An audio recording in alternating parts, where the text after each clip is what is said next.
Press the bell icon on the YouTube app to never miss a video from News Laundry.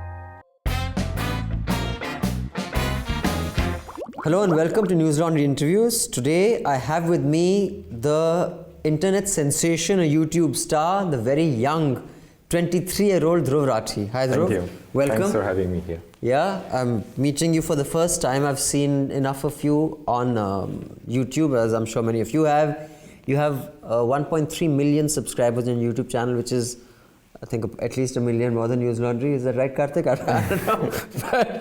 But he's become, this internet sensation. He's a commentator who talks about politics now. Although you started off with travel kind of. Yeah. Now you can say it's more related to news and specific issues. Yeah. Let me start off with आप पर किसी BJP के IT cell ने किसी case वेस कर दिया था. तो मतलब आप you must have been putting up these video logs. That is when things got a little serious for you. क्या है स्टेटस उस केस का? कि पता नहीं, एक्चुअली मैंने भी ट्विटर से ही पता लगाया था. उसने एक्चुअली केस नहीं था, वो कंप्लेन थी, पुलिस कंप्लेन उसने जो सबमिट करी थी उसकी फोटो खींच के लगा दी थी. तो उसके बाद फेक न्यूज़ फैला रहे हैं उसके बारे में. हाँ नहीं, उसने डिफेमेशन कहा था. डिफेमेशन. अच्छा. कि इसने मेरे को डिफेम किया है. और फिर मैंने तो उसके रिस्पॉन्स में वीडियो बना दिया था. उसके बाद मैंने सुना ही नहीं क्या चल रहा है उसका. But at any stage because you are very young और आप यू लिव इन यूरोप, आप वहाँ बैठ के बना रहे थे, आपको कभी लगा कि बॉस ये कहाँ मैंने घुसा दिया अपना हाथ? ये तो हाँ, एक बारी तो लगा था कि क्या मतलब किस एक्सटेंट तक चला गया है ये.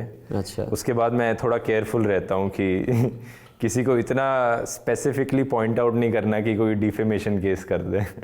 आई सी. हाँ. So now tell me, why did you start these video kind of commentary on politics, and what makes you so successful at this? I mean, you are in the news and commentary space, I guess, one of the top. Although you're not in India, आप बाहर बैठे हैं, लेकिन आप Indian politics के बारे में बोलते हैं. आपने क्यों चालू किया ये? क्यों चालू किया? तो मुझे हमेशा से वीडियो बनाने में बहुत इंटरेस्ट था, वीडियोस बनाने में, और यूट्यूब में बहुत इंटरेस्ट था. तो अब ये एक स्पेसिफिक फील्ड है यूट्यूब में, और फिलिप डी फ्रैंको से मैं काफ़ी इंस्पायर्ड था शुरू में. वहाँ से कह सकते हो शुरू किया हो. लेकिन ऐसा नहीं था कि एक टाइम पे मुझे पैशन था कुछ करने का और वो एकदम से ऐसा कुछ हो गया हो. So you're an engineering student. You were doing your undergrad in Europe, and then मैं कह रहा हूँ कि स्टेप बाय स्टेप हुआ है basically. On the side you were doing this. हाँ, ऑन द साइड मेरे को मन किया ये करने का. मुझे लगा कि इस पे आवाज़ उठानी चाहिए, कि जो भी देश में हो रहा था मुझे पसंद नहीं था, तो मुझे लगा कि इस पे बोलना चाहिए. तो उस पर मैंने बोला. उसके बाद रिस्पॉन्स अच्छा है, तो फिर मैंने और बोलना शुरू किया, और धीरे धीरे स्टेप बाय स्टेप ये कह सकते हो सक्सेसफुल फेम मिल गई. हाँ, और उसके साथ अब्यूज़ भी मिली. अब्यूज़ तो मिलेंगी, वो तो होता ही है.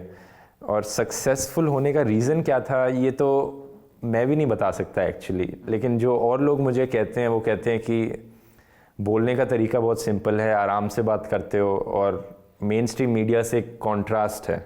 मेन स्ट्रीम मीडिया फालतू के इश्यूज़ पे ज़्यादा बोलती है और चीख कर बोलती है. उसी चीज़ को मैं आराम से कम टाइम में समराइज़ करके बता देता हूँ. लोगों का ये फीडबैक था. उसके बेसिस पे कहीं ना कहीं कहा जा सकता है कि क्यों सक्सेसफुल रहा था. ठीक है. मैं स्क्रॉल पर आप पर एक आर्टिकल पढ़ रहा था, उसमें बार बार स्क्रॉल के जिस जर्नलिस्ट ने वो लिखा है कि Dhruv says from somewhere in Europe. You never specify which country you're in. आप अपने पर्सनल लाइफ के बारे में भी, other than the fact that you are born in India, in Haryana, and you grew up here, आप ज़्यादा बताते नहीं हैं. क्यों? जो और जर्नलिस्ट के साथ हो रहा है, मैं बस सेफ साइड पे रहने के लिए नहीं बताता हूँ. कह सकते हो प्राइवेसी रीजंस, सिक्योरिटी रीजंस, कि मुझे लगता है कि हमारी सरकार कुछ भी कर सकती है बेसिकली. उनके अगेंस्ट जो बोलते हैं उनको प्रेशराइज करने के लिए, उनकी आवाज़ को दबाने के लिए. तो सेफ साइड पे रहने के लिए मैं ये सब रिवील नहीं करता हूँ.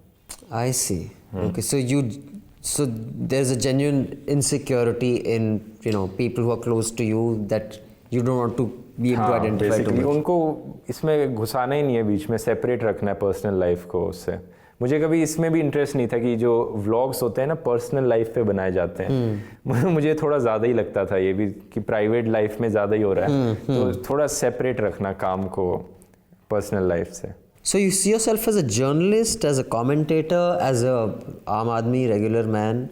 I'll come to the Aam Aadmi connection later, but you see yourself as just a person putting that, or you see yourself as a professional news professional, if not a journalist, but at least a commentator, but in a professional capacity? How do you see that? I think मैं कहूँगा कि I consider myself 30%, like 1/3 of a journalist, 1/3 of a YouTuber, and a third of an activist. Okay. Combination of these things. तो कुछ videos में दिखता है कि मैं एक्टिविज्म की साइड ज़्यादा जा रहा हूँ, एक इशू को सपोर्ट कर रहा हूँ ओपनली. ज़्यादातर वीडियोस में मैं कोशिश करता हूँ कि न्यूट्रल रहे, एक जर्नलिस्ट के सेंस में रहे वो, और कुछ वीडियोस थोड़े आर्ट की फॉर्म में भी लेता हूँ मैं. एक्चुअली वो हर वीडियो को ये एज ए कंसिडर करता हूँ कि मैं एक as a form of art. और पैशन है, मुझे फिल्म मेकिंग पसंद है, वीडियोस बनाने पसंद है, तो एडिटिंग स्टाइल्स को भी मैं उसी तरह से. तो इंजीनियरिंग क्यों पढ़ी आपने? उस टाइम पे मुझे पता नहीं था क्या करना है एक्चुअली. 17 साल का था मैं उस टाइम पे. तो यही होता है ना. 23 साल में मुझे भी, I am not sure if I remember exactly what I want to be 23, but now you know exactly what you want to B.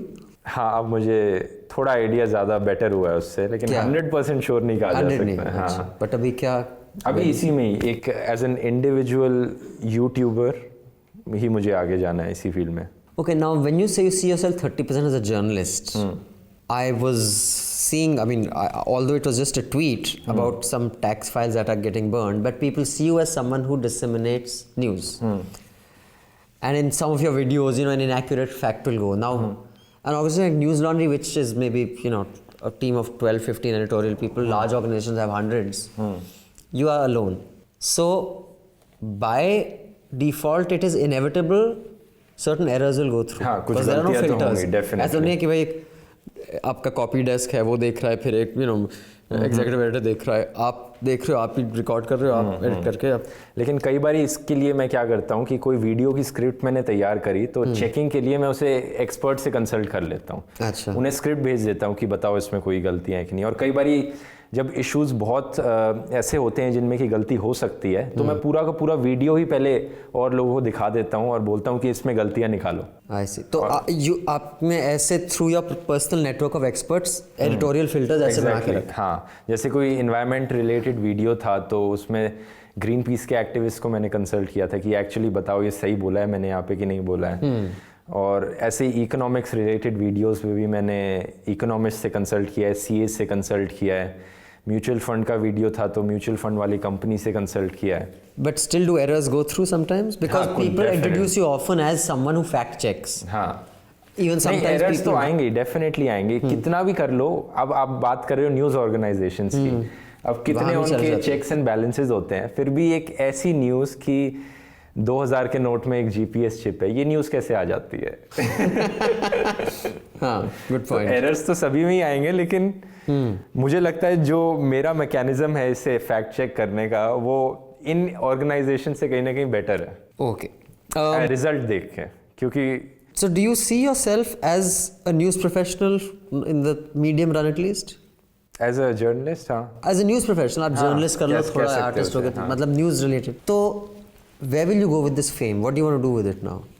जो अभी मैं कर रहा हूँ वही चीज़ बेसिकली, थोड़ा और इसको बेटर तरीके से करना और ग्राउंड पे जाके करना, या मुझे खुद नहीं पता एक्चुअली कि मैं आगे इतने किस टाइप के वीडियोस बनाने मुझे पसंद हो गए, लेकिन इसी फील्ड में ही रहेगा कहीं ना कहीं. आपकी न्यूज़ कंजम्पशन कहाँ से होती है? What is your preferred platform और सोर्स ऑफ न्यूज़? एक सोर्स नहीं है, मैं तो सारे सोर्सेज से ट्राई करता हूँ कि ट्विटर पे लोग क्या लिखते हैं. ट्विटर पे एक्चुअली अगर आप सेलेक्टिव अकाउंट्स को अच्छे तरीके से फॉलो करोगे तो एक अच्छा सोर्स ऑफ न्यूज़ मिल जाता है. और न्यूज़पेपर्स जैसे इंडियन एक्सप्रेस हो गया, द हिंदू हो गया, यही सोर्सेज रहते हैं. आई सी. लेकिन जब वीडियोस मैं बनाता हूँ ना, तो बेसिकली होता क्या है, एक इशू होता है. जैसे कि आप राफेल डील वाला इशू ले लो, तो न्यूज़ सोर्स क्या हुआ राफेल डील का? अब जो मैं रिसर्च करता हूँ उसमें गूगल सर्च हो गया involve, Facebook search, Twitter search, जो बाकी मीडिया हाउसेस में आई हुई है, मैं इनको एक तरह से कह सकते हो जैसे मैं ये चीज़ करना बेसिकली बैचलर थीसिस से सीखा हूँ, जो मैंने थीसिस लिखी है कि उसमें किस तरह से सोर्सेज डालते हैं, किस तरह से एक एक लाइन चेक होनी चाहिए कि एक लाइन यहाँ से है, इसका सोर्स ये है, उस सोर्स को दोबारा से चेक करो, ऐसे स्क्रिप्ट फॉर्म होती है बेसिकली। तो मैंने एक्चुअली आपका राफेल डील का देखा था वीडियो, एक्सप्लेनर है, where you say कि ध्रुव tells the audience that I'm not going to be pro or anti, I'll just give you the sequence of events. Exactly, और कैसे कैसे हुआ कि तो आप बताओ कैसा लगा आपको उसमें कितना न्यूट्रल और ऑब्जेक्टिव लगा वो आपको? Dhruv, my personal view is कि ऑब्जेक्टिविटी इज नॉट पॉसिबल। हमने एक इस पर पॉडकास्ट भी किया है on objectivity, is a part of a series called let's talk about, and I recommend our viewers also to listen to that podcast. Of course, it's for subscribers only, so you have to pay. Because unless the public pays, the public can't be served. That is our view. So we are a subscriber, driven operation. So I think the moment you choose a story, objectivity is gone. But you can be accurate and try to be fair. In that, I think you have been, accurate and fair. But I would caution against using the word objective. Okay. Because it's not really possible to be objective. Like for example, when you explain कि hell ने से देख के यहाँ बनाएंगे, फिर suddenly change हो गई deal. Now even the choice of that phrase can impute motive. Suddenly change हो गई. You see, so although you're not adding any editorializing, just how you present facts can lead. उसमें भी हो सकता है. So I mean, I don't think one should just be transparent about it. That's my view. But I think your generation is changing the rules of journalism, and this is something that I want to discuss with you. I spoke with a young journalist who works for a digital platform, not newslaundry but another, a while ago, and she was saying, her and her colleagues really wanted to challenge this whole view that you have to include all sides. They said if one side is only talking bigotry on a particular issue, it was to do with the temple entry and all. And if they're giving false information, then we are not obliged to carry their version. Because we know that's false, that's demonstrably false. तो वो version carry करके बोल दो कि ये false है. So I just want to know from you, do you feel that it is a must to appear objective? Or are we in a stage where, see, people follow you, let's not be, beat around the bush about it. I don't think any BJP supporter will follow you for getting information. They may follow you to be abused, to abuse you. कुछ BJP supporters हैं जो follow करते हैं, videos भी देखते हैं और abuse भी नहीं करते हैं. और abuse भी नहीं करते? नहीं करते ऐसे. अच्छा. क्योंकि कुछ दिन पहले ही एक बीजेपी सपोर्टर ने मुझे मैसेज किया था, भाई आज तक मैं बीजेपी सपोर्टर था लेकिन अब चेंज हो गया हूँ मैं, क्योंकि जितना हेट मुझे मिलता है, बस एक बारी मैंने कुछ गलत पोस्ट कर दिया और इतना हेट मिला है मुझे उसके बदले, अब मैं नहीं हो सकता, मैं इन लोगों से एसोसिएट नहीं कर सकता अपने आप को. But okay, I'll just read out some of the, our young interns went through all your videos. अच्छा. And they prepared this pie chart. See, we have such impressively. अरे इतना डिटेल में रिसर्च कर लिया. पाई चार्ट बनाया है. अब तो बोलना पड़ेगा, बस दोस्ती बनी रहे. दोस्ती बनी रहे. आप पानी पीजिए. मोदी जी, आपने 49 यूट्यूब चैनल से वीडियो डाले हैं. 3 target the Congress. 6 talk about AAP, but saying good things about AAP. अच्छा. And the rest are, which is 84.5%, are attacking the BJP. अच्छा. Now I understand that BJP is in power. Like when Congress was in power, UPA, तब हम UPA को attack करते, लोग बोलते हम संघी हैं. अब जब BJP in power है, आप BJP को, लेकिन this ratio is 84% is against BJP. और कितने percentage of population is BJP ruling over? I don't use the word ruling, governing over, at least trying to govern. Over. I'd say अब तो change हो गया, लेकिन change हो गया, but yeah, that time it would be in the 84% के करीब ही होगा. So mathematically you're saying that makes sense. Mathematically देख लो. No, but I'm just saying. लेकिन you're obviously a AAP supporter. नहीं, मैं आप सपोर्टर नहीं बोल सकते आप मुझे. आपने एक भी AAP की निंदा नहीं की कभी? मुझे लगा ही नहीं कि कभी निंदा करनी चाहिए वहाँ पे. आप बताइए कौन सा एक इशू था जिसपे ऐसे आप ये भी कह सकते हैं कि मैंने कभी एसपी की निंदा नहीं करी, कभी मैंने बीएसपी को क्रिटिसाइज नहीं करा. पार्टीज की कमी थोड़ी है ऐसे. लेकिन आपने आपका जिक्र किया है, you have mentioned them, but in a positive light. हाँ, जैसे क्रिटिकल ऑफ देम। जैसे दिल्ली में मैं दिल्ली के अराउंड ही रहता हूँ, मैं बेसिकली वहीं बॉर्न एंड ब्रॉट अप हुआ हूँ। तो आप आम आदमी पार्टी दिल्ली की पार्टी है, तो जहाँ जहाँ मुझे लगा कि उनकी बात करनी चाहिए मैंने करी, लेकिन मुझे कोई भी ऐसा पॉइंट नहीं लगा कि इन्होंने ये गलत, इतना नेगेटिव डिसीजन था कि इस पे बोलना चाहिए मुझे।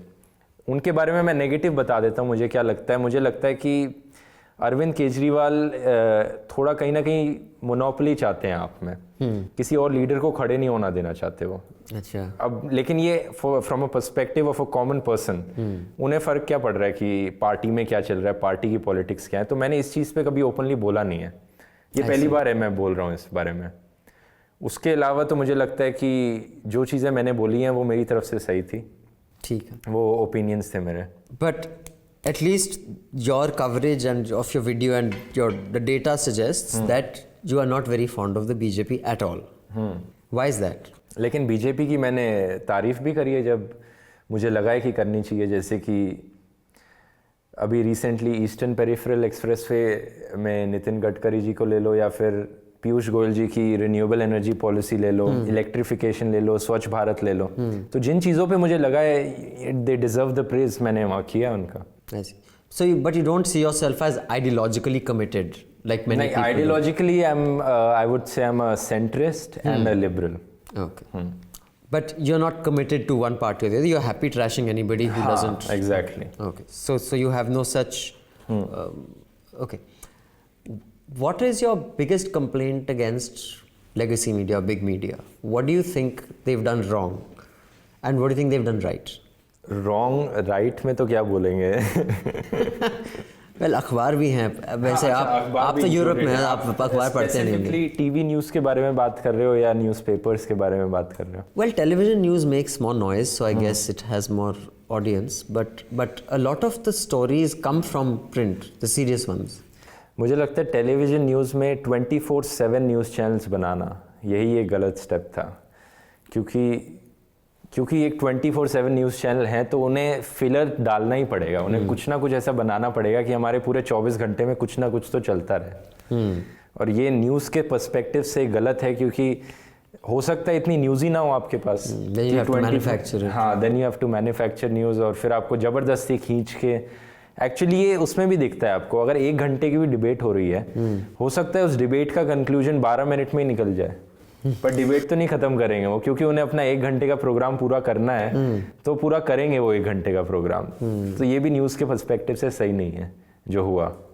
I see. लेकिन न्यूज़पेपर्स मुझे लगता है अभी भी अच्छा डिसेंट है इंडिया में। कुछ इतना क्रिटिसाइज उनकी ऑब्जेक्टिविटी पे किया जा सकता है, वो कितने बायस्ड हैं कितने बायस्ड नहीं है, लेकिन एक्यूरेट तो हैं। हाँ, as a source of newspapers ठीक है इंडिया में।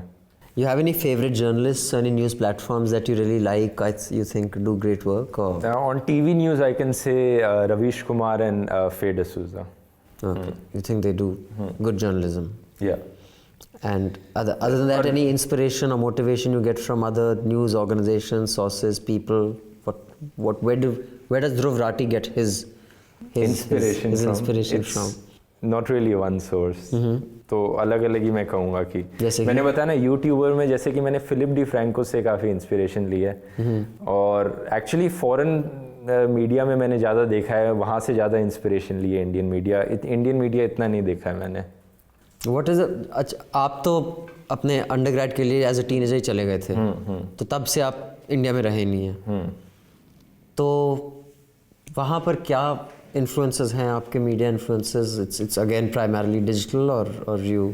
डिजिटली है बेसिकली वहाँ पे भी, क्योंकि टीवी वहाँ पे भी टीवी खरीदना पड़ता मुझे लगाने के लिए, केबल नेटवर्क चालू करने के लिए, तो वहाँ भी कभी टीवी नहीं लगाया मैंने, तो टीवी देखा ही नहीं, और इंटरनेट ही है सोर्स।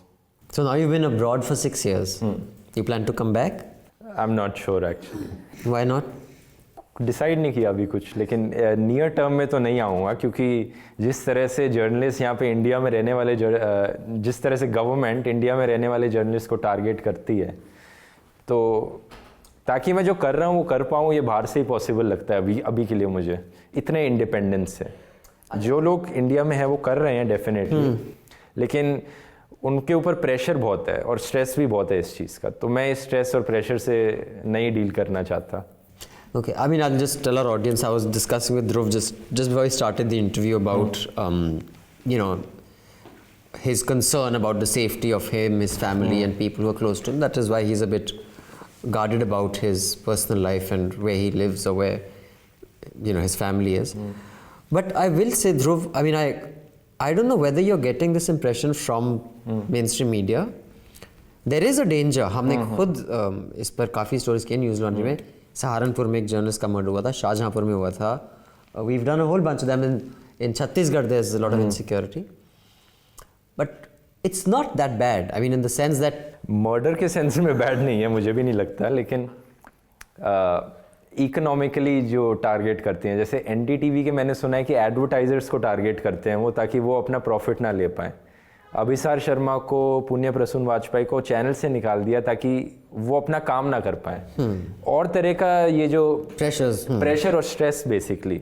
I see. हाँ. Well, that's quite unfortunate if this is the reason that young men of our country, I guess that kind of works against any policy that would want to bring back the best and brightest into the country. Tell me about, what are your other interests? You know, everybody sees you as this commentator of politics, and at a very young age you are giving gyan about things that are, you know, many much older journalists would like to give. But other than that, what do you do? What do you spend your time doing? Other interest मतलब travelling मुझे काफ़ी पसंद है, और travelling type के videos बनाना भी काफ़ी पसंद है. वो नहीं आप ज़्यादा बनाते?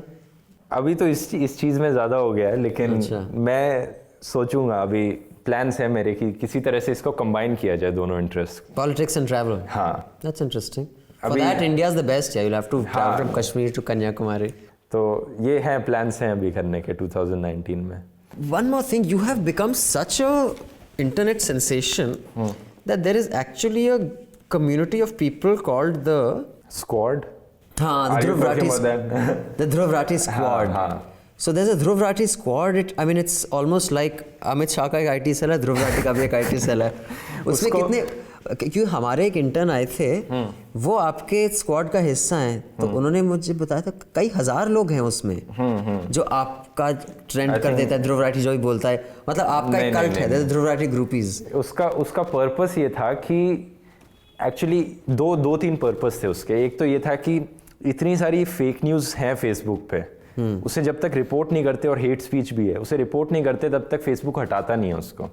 तो पर्पस ये था कि जब इतने 10,000 लोग हैं, 10,000 लोग में से कोई एक दो देखते हैं कि अच्छा यहाँ पर कुछ आया है, तो उस चीज़ को रिपोर्ट कर दो. So these were your eyes all over the internet to see what incorrect stuff is going out. Basically ये कह सकते हो. एक पर्पस ये था. दूसरा पर्पस ये था कि लोग कह रहे थे कि हम चाहते हैं हमारे इश्यूज़ को आप हाईलाइट करो, लेकिन मैं तो एक ही इंसान हूँ, मैं कितने इश्यूज़ को हाईलाइट कर सकता हूँ. तो मैंने कहा आप लोग इस ग्रुप में आओ, ग्रुप में चीज़ें शेयर करो, और आप अपने वीडियोस खुद बनाओ. तो एक मैंने एडमिन की टीम रखी है वहाँ पे, वो टिप्स दे देगी कि आप किस तरह से खुद वीडियोस बना सकते हो, किस तरह से आपके जो खुद के इश्यूज़ हैं वो रेस कर सकते हो.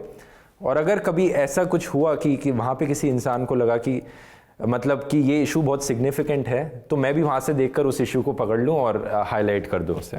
लेकिन सुनने में ये भी आता, सुनने में नहीं, हमारे इंटर्न जिन्होंने ये सब गैदर की इन्फॉर्मेशन बताया कि अगर कोई भी ध्रुव राठी को अटैक करे, तो ये पूरा जो ध्रुव राठी स्क्वाड है चढ़ जाता है उस पर. नहीं, ऐसा तो नहीं है कोई भी. ये तो मैंने स्ट्रिक्टली मना किया है कि कोई भी गाली नहीं देनी किसी को, और अगर किसी ने रिपोर्ट करने की कोशिश भी करी, वो फेसबुक की पॉलिसी के अगेंस्ट नहीं जाता, यूट्यूब की पॉलिसी के अगेंस्ट नहीं जाता, तो हाँ एग्जैक्टली. आई सी. वो लोग इसलिए डरते हैं, राइट विंग वाले कुछ लोग हैं जो इससे डरते हैं और इस चीज़ को इतना बोलते हैं, क्योंकि उन्हें पता है कि जो चीज़ वो शेयर कर रहे हैं उसमें हेट स्पीच है, उसमें एक्चुअली में फेक न्यूज़ भी है, हेट स्पीच है. So it can be taken down. हाँ, it can be taken down, और वो हो चुका है. फेसबुक बार बार हटाता रहता है उनकी जो पोस्ट होती हैं. आप उनकी पोस्ट पढ़ोगे आपको भी लगेगा कि क्या है, मतलब इसको लोग पढ़ेंगे तो दंगे हो जाएंगे हिंदू मुसलमान के बीच में. जैसे कि बहुत एग्जाम्पल्स हैं इसके. अभी मेरे दिमाग में ऐसा कोई आ नहीं रहा, लेकिन ठीक, आप इमेजिन कर सकते हो जिस तरह से उनके leaders I've seen some of Yogi Adityanath's speeches. Exactly. And I think they are vile.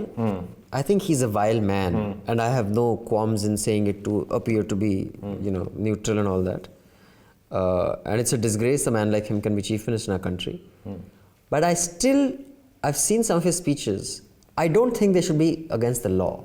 I think he should have the right to be a vile man. So that is my view of speech. While I understand India's is not, as kind of mature liberal democracy as some of the West. Ideally जो आप कह रहे हो वो सही होगा कि ideal world में जब इतना फ्रीडम ऑफ स्पीच हर एक पे इक्वली लगाया जाए तो हर किसी को वो कहने का हक है. आप ये कहना चाह रहे हो बेसिकली कि as long as he is not saying उसको जाके मारो या उसको चलाओ, but if he is saying X community गंदे लोग हैं, अब I don't agree with him saying it, but he should have a right to say it, is my view. हाँ, आइडियल सिनेरियो में वो सही रहेगा, लेकिन हमारे देश में बहुत सेंसिटिव लोग हैं जो इतने सेंसिटिव हैं कि एक मूवी की रिलीज पे दंगे कर डालते हैं. तो ऐसे भाषणों पे तो वो एक्चुअली में राइट्स करा सकते हैं. But, I mean, this interview is not for me to peddle my views, but anyway, I think there are different ways of addressing that, but we want to know what you think right now. So anyway, so you have like a whole squad, the Dhruv Rathee squad.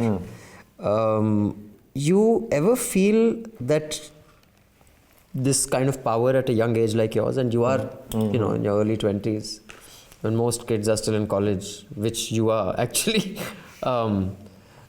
did you ever get tempted कि यार इसको लेके कुछ चलो मैं कूद पड़ता हूँ पॉलिटिक्स में. अच्छा, पॉलिटिक्स या मैं मतलब बाबा बन जाता हूँ. या बेसिकली जो कॉलेज में जिसका गैंग था ना, वो एक फिजिकल गून बन जाता था कि भाई ये अब उनका इलाका है. तो सिमिलरली अब आपकी जनरेशन ऑपरेट्स ऑनलाइन, तो do you ever get tempted कि यार I have so much power, मैं I can trash anyone I want and thousands will come with me? नहीं, मुझे ऐसा लगा नहीं कभी कि एक्चुअली मुझे लगा कि कुछ भी गलत करूँगा ना तो लोग बोलेंगे उसके अगेंस्ट, और बोलते भी हैं. अगर कुछ लोगों को लगता है कि वो उनके सेंस में सही नहीं है तो लोग बोलते हैं. ऐसा नहीं है कि कोई ब्लाइंडली फॉलो करता है. कुछ लोग हैं डेफिनेटली करने वाले, लेकिन मेजॉरिटी यही है कि मेरे कुछ भी बोलने पे वो कुछ भी नहीं कर देगी. कुछ तो हैं जो कर देंगे, I'm sure. कुछ कर देंगे, लेकिन मेजॉरिटी ये नहीं करेगी. और मैं नहीं चाहूँगा कि मैं मेजॉरिटी के अगेंस्ट क्यों जाना चाहूँगा उस सेंस में. Only for the sense of something that is ethical or right. Speaking of being criticized, in fact, आज आपके आने से पहले ट्विटर पे आपने एक ऑब्जर्वेशन की थी about the Rajasthan government, Vasundhara Raje's government had come up with a law that in panchayat polls, right, you had to be 10th class pass in order to contest an election. They had a minimum education requirement, and I think I wasn't sure, but they were planning to extend it to some other posts as well. And the Congress has removed the minimum requirement. You were of the view that is wrong. हाँ, ये चीज़ news मैंने कल पढ़ी थी और काफ़ी सोच रहा था मैं भी कि इस सेंस में, तो मुझे लगा जो मैंने लिखा है, हाँ अब मैं इससे ज़्यादा एग्री करता हूँ. उस पर रोहिणी सिंह ने कमेंट किया था कि नहीं, एजुकेशन इज़ अ प्रिविलेज और हमें ये नहीं करना चाहिए. हाँ, तो ये अच्छा टॉपिक है डिबेट करने के लिए. But so you're open to having, I'm open to debating on it. पर अभी तक changing तो, your mind. हाँ, Have you changed your mind on this? नहीं, अभी तक तो नहीं. You still think that there should be minimum education requirement? इसका सिंपल रीज़न ये है कि और आप किसी भी और पोस्ट में देख लो, गवर्नमेंट की नौकरी में या किसी भी और पोस्ट में, आपको कोई ना कोई क्वालिफिकेशन तो चाहिए होती है वहाँ पे. तो पॉलिटिशियन में क्यों नहीं? इनफैक्ट आप जब वोटिंग करते हो तब भी 18 साल की तो रिक्वायरमेंट है. उसके पीछे एक रीज़न है कि वो 18 साल की रिक्वायरमेंट है. Because one assumes that after a certain age you make your own decisions. I mean, I'm explaining this to you, and I'm sorry if I sound patronizing, but I'm old enough to be your father. See, when you say in any other job, दूसरे job में एक board of governors एक CEO को चुनता है. तो देश को बोल दो यार ये हमारा बोर्ड ऑफ गवर्नर्स है, वो हमारे लिए PM चुन लेंगे, हमें वोट करने की क्या जरूरत है. The essence of democracy is I can keep saying I know what it's like to be a Muslim. I don't. Once I was, because I have a beard and I was wearing a white kurta pajama, LA airport में मुझे पकड़ लिया था. 2 घंटे मुझे वहाँ रखा. Then I knew what it was like to be a Muslim. तब तक मैं lip service करता था. I didn't know what it was like. अच्छा. We can say what it's like to be a woman. But until you're a woman, you have to walk through the day through a crowd like this. You don't know what it's like. So if and it is very likely that a certain section of society will have access to education, a certain section will not. That section has unique problems which we cannot understand. The essence of democracy is everyone has to be represented. The moment you say this section cannot be represented, whether that's on caste, on education, on economic status, then you are challenging the very reason of democracy. That's my view. पर education तो एक ऐसी चीज़ है जो universal है, right to education. तो ये कोई हम इंटेंशनली रिस्ट्रिक्ट नहीं कर रहे हैं किसी क्लास को. लेकिन हो जाती है ना, अब इतने बच्चे जो ढाबों पे काम करते हैं, फ्री एजुकेशन है, नाम के वास्ते है. आप न्यूज़ लॉन्ड्री की रिपोर्ट देखिए कुछ गवर्नमेंट स्कूल्स के बारे में. Scroll has done some very good reporting on government schools. वहाँ क्या झंड पढ़ाते हैं, कुछ मतलब फट्टे से कुछ आप पढ़ाया नहीं जा सकता. और एजुकेशन क्या, यहाँ तो कई हमारे नेता हैं जिनके पास PhD डिग्रीज हैं, which I don't think they're educated at all. नहीं, वो तो डेफिनेटली है. कुछ ऐसे हैं जिनकी डिग्री मिल ही नहीं रही और वो ही देश चला रहे हैं. मतलब ये तो होगा कि एजुकेटेड लोग में भी कुछ लोग ऐसे निकलेंगे जो आपको लगेगा कि डिजर्व नहीं करते हैं. लेकिन so I think chances are more in the educated people that. I disagree. I have seen a lot more venom and bigotry come out of the educated. In fact, the educated were the ones who supported Hitler more than the uneducated ones, because he said that I will take you on an industrial path. That is, in fact, there's a really nice article which shows you what the New York Times, all these so-called, liberal mouthpieces, what they said about him in the beginning.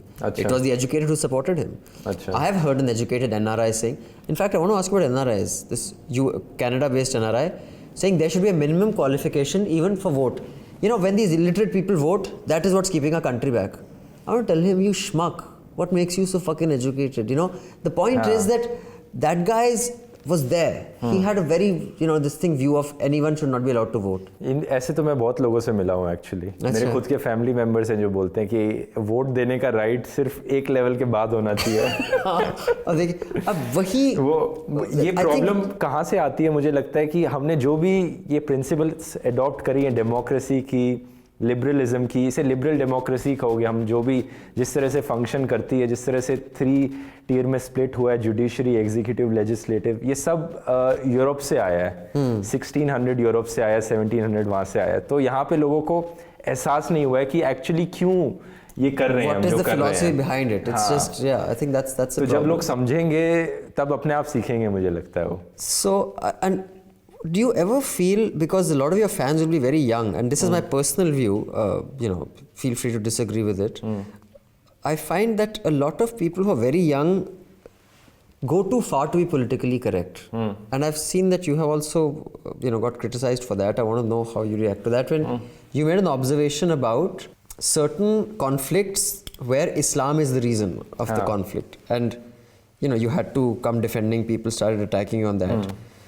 Basically, you said that certain acts of terrorism are related to religion. You can't say they're not. They Actually, are many are, yeah. But you got attacked for that by the extreme pseudo-seculars. Do you find this pressure that you have to be very woke or very politically correct in your generation to be accepted? मुझे लगता है कुछ India में लोग हैं जो हमेशा से ही थे एक्चुअली. अब लेकिन उन लोगों की संख्या कम हो रही है धीरे धीरे. जो लोग कह सकते हो बहुत ही सेंसिटिव हैं रिलीजन को लेके, कास्ट को लेके, तो इन इश्यूज़ में कुछ भी उनके अगेंस्ट जाने जैसा लगेगा वो अपने दिल पे ले लेते हैं. इतने सेंसिटिव हैं वो लोग, क्या बोलोगे, सेंटिमेंट्स हर्ट हो जाते हैं उन लोगों के.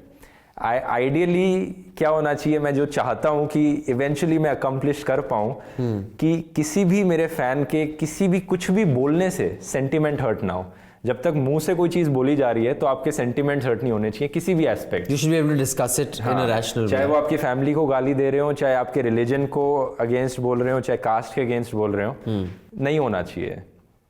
लेकिन ये हर चीज़ में देखने को मिलता है. हमारे देश में आप किसी क्रिकेटर के अगेंस्ट बोल देते हो तो उस क्रिकेटर के फैंस, आजकल नहीं होता, ये पहले हुआ करता था, लेकिन मूवी ले लो, पद्मावत मूवी ले लो, उसमें सेंटिमेंट्स हर्ट हुए किसी के. यार इनफैक्ट यहाँ तो हमारे क्रिकेटर्स, जब आई थिंक एक वर्ल्ड कप था, हालांकि मैं ज़्यादा क्रिकेट देखता नहीं, जब गांगुली और द्रविड़ खेलते थे इंडिया के लिए, we got knocked out the world cup and didn't they stone his house and rub black thing on his. तो ये जो है, जो इमोशन है, ये सेंटिमेंट्स हैं, ये सेम है। ये आपको रिलीजन में भी देखने को मिलेंगे, पॉलिटिक्स में भी मिलेंगे, बॉलीवुड में भी मिलेंगे, क्रिकेट में भी मिलेंगे। इस पूरी चीज़ को ख़त्म करना, मैं चाहूँगा इसे किसी चीज़ से ख़त्म किया जाए। धीरे धीरे हो भी रहा है वो, और मैं कोशिश भी करते रहूँगा इसकी। So one last question, Dhruv. Good luck for your future and stuff. What would make you come back to India? What would that be if we would say all these young men, Indian men all across the world, who are doing whatever they're doing in Europe, US, Canada, Middle East, what would it take for you to come back? मैं कहूँगा कि institutional independence इतना ज़्यादा हो कि कोई भी institution politically attach ना हो, सारे इंस्टीट्यूशंस इंडिपेंडेंटली एक्ट करें, तो मतलब काम कर सके बिना डर के, इंक्लूडिंग द पुलिस। अभी तो पुलिस कॉन्स्टिट्यूशनली ऐसे डिज़ाइंड है कि पॉलिटिशियंस उनका ट्रांसफ़र कर सकते हैं, तो पॉलिटिशियंस के इशारों पर ही नाचती है हमारी पुलिस। तो इंक्लूडिंग द पुलिस जब इंडिपेंडेंट हो जाए, तब आप वापस आ जाओ। तब मुझे थोड़ा सेफ फील होगा कि अच्छा, पुलिस के पास जा रहा हूँ तो पुलिस पॉलिटिकल टच में नहीं रहेगी। सुप्रीम कोर्ट के पास जा रहा हूँ तो सुप्रीम कोर्ट का पुलिस से और पॉलिटिशियन से कुछ लेना देना नहीं होगा। इस पॉइंट पे कह सकते हो। Well, I hope that day comes soon. Dhruv, thank you for coming. Thank Pleasure you. meeting you. Good luck for whatever it is you plan to do. Yeah. And for all our audience, to watch the full unedited interview, please subscribe to News Laundry. Go to newslaundry.com, press the subscription button, support. Pay to keep news free, because when the public pays, the public is served. When advertisers pay, advertisers are served. I hope you agree, Dhruv. Yeah, definitely. I use the same model. Like, it's a bit different. Like, आप अपने paid subscribers के लिए अपना content लगाते हो, मैं content freely distribute करता हूँ, लेकिन वहाँ से बोलता हूँ कि आप paid patron बने। Patreon platform use So you करता हूँ can मैं। go to his Patreon platform and support Dhruv and his young youthful pursuits. Until next time, bye-bye. Thank you.